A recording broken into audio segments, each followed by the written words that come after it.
Hey, I'm VoskCoin on the VoskCoin YouTube channel. We talked about the Rabbit R8 the other day, but did you know, which you didn't because we got the exclusive scoop on it, there's a Rabbit R9 coming too. They're boasting these are 5 nanometer Dogecoin miners. We talked about the R8. It's basically nearly on par with the Bitmain Antminer L9. It's going to come in at a cheaper price point. It just has to. They are distributing a unique opportunity to mine Doge and get Rabbit coin, which is the rich Rabbit Solana token, getting airdrops, contributing to the Dogecoin ecosystem. These miners are further out than the R8 series. I'm sure they would love to get these to market as soon as possible. They are projecting later in 2025, whereas the R8, the bigger version that we've already talked about previously, in the beginning of 2025. So quick crash course on Rabbit, right? There's around 4,000 holders of this coin. This is what it's trading for against Sol. This is decentralized exchange Radium on the Solana blockchain here. This was test performance of the R8 miner that they shared with me. We can see the associated mining performance and then how much Doge it was mining each day at those numbers, as well as bellscoin. Looks like they didn't put a Bell's address in. Missed opportunity. Litecoin is the 26th biggest cryptocurrency ranked by CoinMarketCap. Almost $7 billion market cap there. Doge, whopping $58 billion market cap. The 7th biggest cryptocurrency ranked by CoinMarketCap. And I wish they'd take the stupid stable coins out of those rankings, because you take the stables away, it's actually much higher. And then there's also Bells, 689 here, $63 million market cap. They're trying to cut their emissions and stuff, so who knows how long that'll be interesting and viable from a miner's point of view. But $5.5 million in emission in the last 24 hours, and this is typical lately on Doge. We look at Litecoin, it's not tracked here, it's probably around quarter million dollars. That's what we typically see there. So nearly $6 million in daily emission for these Doge miners at current prices. Doge mining is the most profitable mining right now. It's outclassing terrible miners like the AO1. I'm done. I already said my piece on that. The old Antminer L7, you could have got this many years ago. You would have made your money back on it numerous times. Is earning well over $30 a day after you account for most electricity bills. Shout out to Coin Mining Central. We are an affiliate with them. They sell Dogecoin miners, and they gave us the Boss Doge and unique coupon code to get an even bigger discount than normal on their Doge miners. If you want to go ahead and grab one today, because you cannot order these Rabbit miners yet. I'll let you know when you can, right? They have buy icons, but they're not accepting orders yet. I would love to get one in hand and test, make sure that this thing performs as it's supposed to. And I would love for manufacturers to really sell in stock batches as opposed to pre-orders. Right now, you can pick up all these other miners like the L9, the Elphapex, the Dogecoin miners. This R9 is most comparable to the Elphapex DG1. So right now this thing's coming in around $2,000, 2.1 gigahash a second, consuming 630 watts, right? So this device in question has a higher hash rate at a lower power consumption. That makes it a better buy. We look at the Goldshell EDG1M. These names are getting atrocious. Goldshell. This is one of the worst miner names in history. The Goldshell EDG1M Dogecoin. I mean, come on, man. Just call it the freaking Goldshell rectangle Doge miner. Oh, that was terrible too. It's hard to name stuff. What do I know? $2,850 for a device that hashes at 3.4 gigahash a second, consuming a whopping 1,800 watts.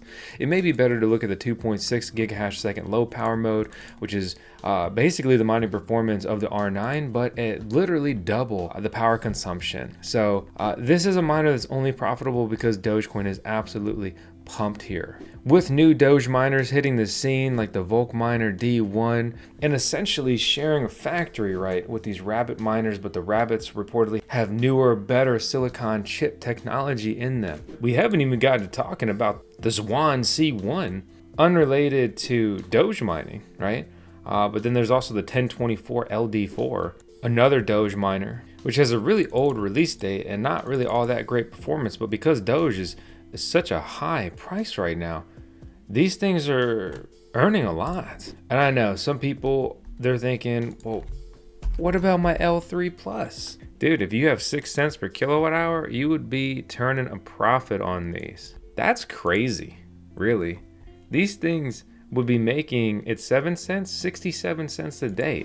Dennis, what are you doing? So yeah, to bring it back into focus, I'm curious to see where all this Rabbit stuff's gonna go. I added a little bit of liquidity to the Rabbit Solana pairing here. And because it's been doing decent volume, it has a pretty high APR, and I don't really care about that. I'm just trying to deploy my capital. It's like, if I'm gonna hold these coins, I'll expose myself to impermanent loss and try to get a little bit of return. I've got another L9 on the way, and there's also another new Scrypt Doge miner called the Flu Miner, which I don't know if that was the best name, which I'm trying to procure. And I'm also trying to get the volcminer D1 in. So I'm actively trying to expand my Scrypt mining hash rate here.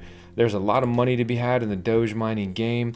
And it's not something I want to get too much FOMO about. I've got some exposure. I'm excited to see other opportunities and manufacturers kind of getting in the mix here. I really love small scale mining rigs, right? Because they help decentralize hash rates, they help decentralize network, and they also lower the barrier to entry. I don't think that you should have to have $10,000 to get into Dogecoin mining, especially like a meme coin mining of all things.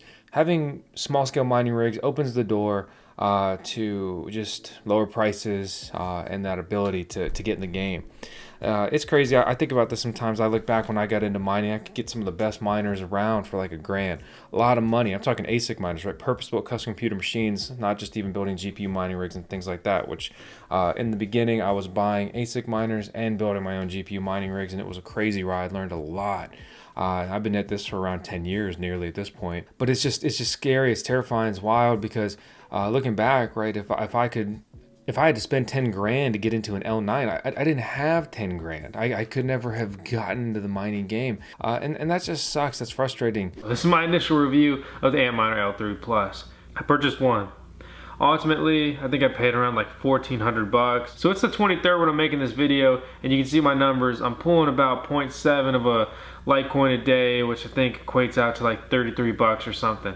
So pretty freaking awesome returns. You look back on some fruitful journeys and even adventures. What if those never even had the possibility to begin? Bottom line is, big proponent of mining and also small scale miners to help people get in the game. I'm pretty excited for the R9. I'm excited for other small scale mining rigs, right? Like, especially with good efficiency, like the Elphapex DG1, whatever, because I don't want to get a small miner that just sucks and, well, it's okay, it's a small miner, it's all I can afford or whatever. Like, I want a small scale miner that, yeah, it may carry a premium compared to the bigger ones that have density and economies of scale, these other things, but I don't want to get into a small miner that is just a bad efficiency, because it makes me less competitive. So if this stuff goes down in price, I'm going to be the first one bleeding out. When you're also mining on a smaller scale, your electricity rate's probably worse too. So you feel bad efficiency even more. So as always, it's not financial advice. You do whatever the hell you want to do.